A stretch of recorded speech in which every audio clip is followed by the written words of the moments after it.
Děkuji vám, že jste se sešli v takovém počtu.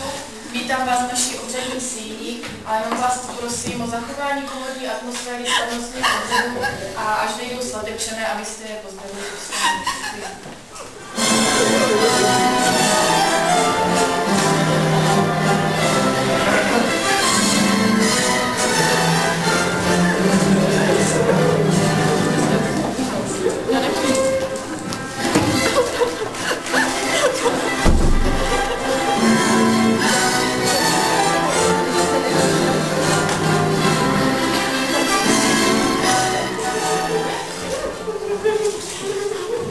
Promiň, lásko, ale dnes opravdu nemůžu.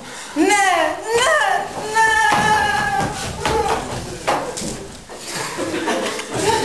Není.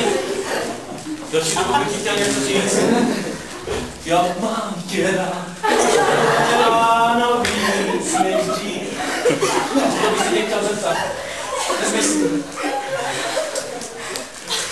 Mám být jako tvoje nevěsta. Ano.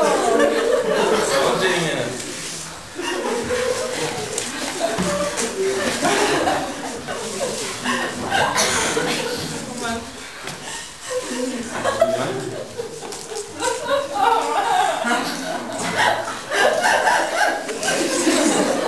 Sešli jsme se zde tento významný den proto, abychom se stali svědky uzavření sňatku manželského mezi dvěma zde přítomnými lidmi.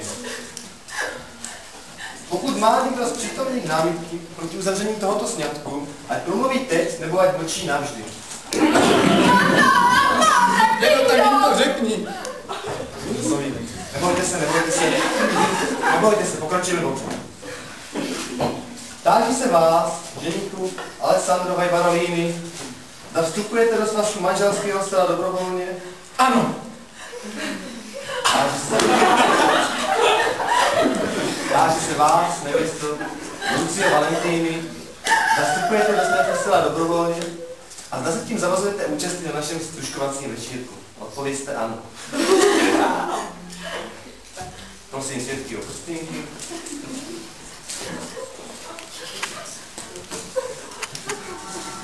Tímto prohlašuji váš sňatek za uzavřený.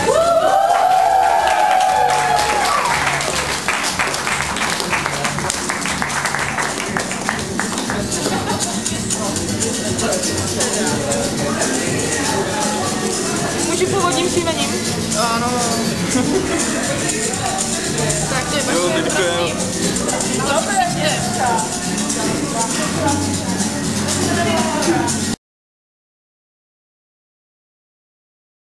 Jak jsi mohla? Já mám majetek, prachy, co má on? Školu? Chceš?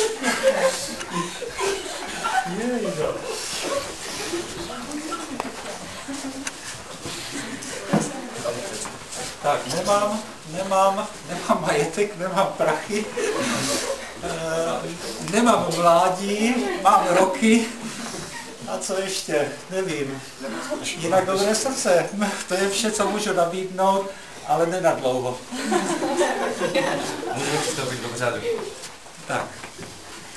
Sešli jsme se zde tento významný den proto, abychom se stali svědky uzavření sňatku manželského mezi mužem a ženou.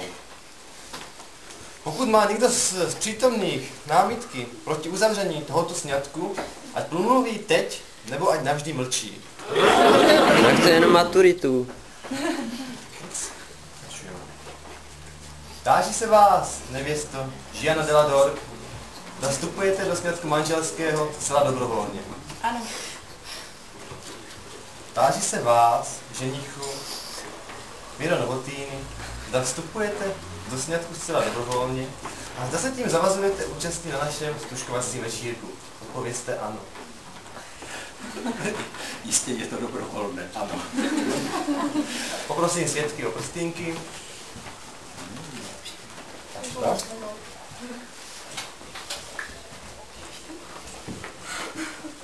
To už je tam jeden. Tak počkat, jsem druhý. Tímto prohlašuji váš sňatek za uzavřený.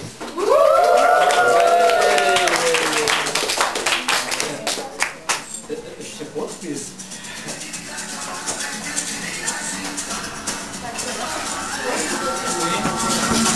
Tak, já vám přeji. Tak jo, ještě